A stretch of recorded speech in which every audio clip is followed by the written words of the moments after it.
Good evening and welcome to War Thunder's website. This is Old Dead Man. We're looking at our first Devblog of the season for the next patch coming up. Let's see what we got on tap. And France, well, it's low rank, but it looks like a lot of fun. It'll be the Lorraine 37L. The Lorraine 37L was a tracked armored supply and transport vehicle intended to bring fuel and munitions to frontline tanks.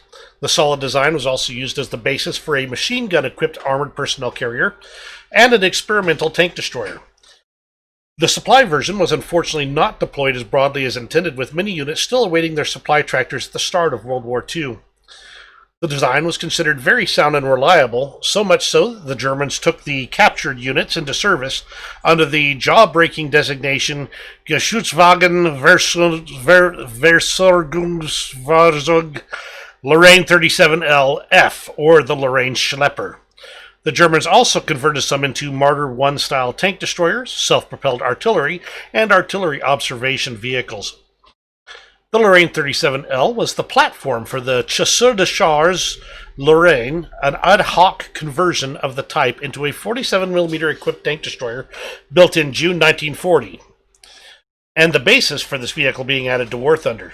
The design size of 1.57 meters wide and an oblong 4.22 meters long mean it's a fairly lightweight piece of equipment.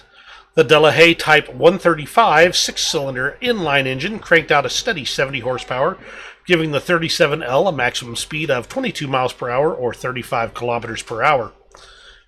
The two factories used to produce the Lorraine 37L fell, incidentally, within the Vichy French area and continued production under the guise of forestry and construction vehicles.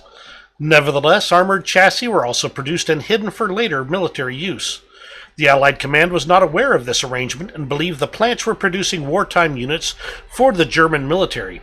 Thus, they ordered the French resistance to attack the Beobachtungspanzer factory.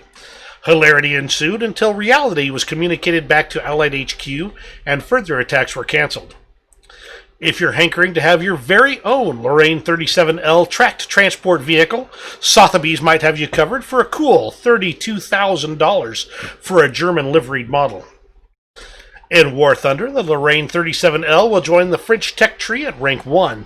The 47mm cannon is expected to penetrate up to 94mm of armor. It will have a vertical range of -13 to 16.5 degrees, allowing for use of terrain to cover your entirely armor-free design. She will have 70 horsepower and a top speed of 35 kilometers per hour.